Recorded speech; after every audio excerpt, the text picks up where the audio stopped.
तर मुंबई महापालिकेच्या प्रमुख रुग्णालयांसह विविध रुग्णालयांमध्ये औषध पुरवठा करणाऱ्या औषध पुरवठादारांचे कोट्यवधी रुपये थकलेले आहेत। औषध पुरवठादारांचे 120 कोटी रुपये थकवल्याचा आरोप होतोय आणि कोट्यवधी रुपये थकवल्यामुळे आजपासून औषध पुरवठा बंद करण्याचा इशारा पुरवठादार आणि औषध संघटनांकडून देण्यात आला। औषध पुरवठा बंद केल्यानं पालिकेच्या 27 रुग्णालयांवर परिणाम होण्याची शक्यता।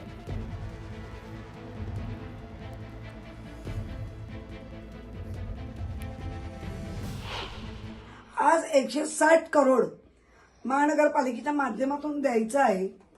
महानगरपालिकेचे ऑडिट डिपार्टमेंट याला आता तयार नाही, कारण महानगरपालिकेची ऑलरेडी जी ठेवलेल्या ठेवी होत्या त्या संपवल्या गेलेल्या आहेत।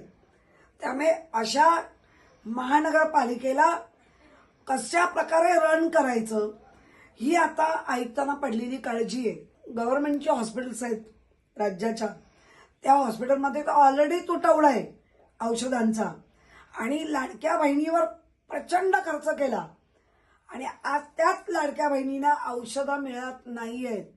त्याच लाडक्या बहिणींच्या आता इन्क्वायऱ्या चालल्या आहेत। त्यामुळे हा महाराष्ट्र कुठे चाललाय हे महाराष्ट्रातल्या जनतेने आणि मुंबईच्या जनतेने बघावं।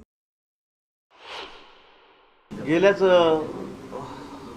बैठकीमध्ये मंत्रिमंडळाच्या कॅबिनेटमध्ये मी हा विषय सुद्धा मीच मांडलेला होता की काही दिवसापासून तिथे ऑपरेशनही होत नाही आहे, कार्डिओचे सगळे ऑपरेशन आहेत, विशेष करून हार्टचे ऑपरेशन वगैरे ब्रेनचे असतील मोठे ऑपरेशन होत नाही आहे, काही थकबाकी झालेली आहे। निश्चित आहे मुख्यमंत्री महोदयांनी तात्काळ त्या ठिकाणी कमिशनरशी संपर्क साधून त्यांना सूचना दिलेल्या आहेत।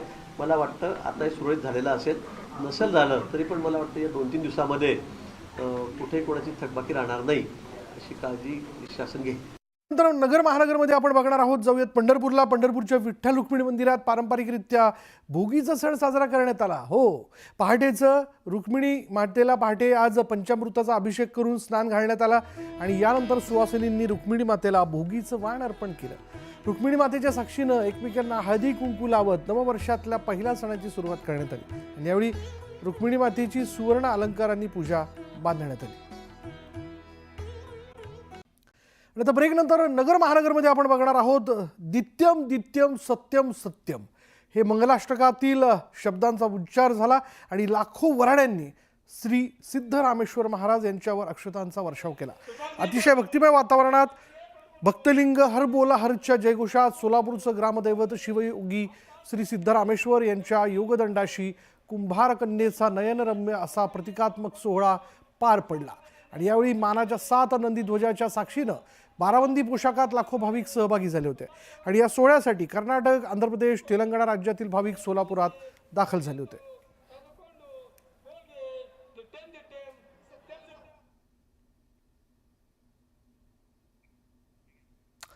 तर अक्षता सोहळ्यापूर्वी सोलापुरातील हिरेहब्बू वाड्यातून मानाच्या 7 नंदी ध्वजांची मिरवणूक निघाली। शहरातील दत्त चौक, माणिक चौक, विजापूर वेस, जिल्हाधिकारी कार्यालयासमोरून ही मिरवणूक सिद्धरामेश्वर मंदिर परिसरात असलेल्या संमती कट्ट्यावर पोहोचली। या ठिकाणी सिद्धरामेश्वरांच्या हातातील योगदंडाच्या साक्षीनं सुगडी पूजा करण्यात आली आणि यावेळी श्री सिद्धरामेश्वर यांच्या योग समाधीला फळा फुलांची सजावट करण्यात आली होती।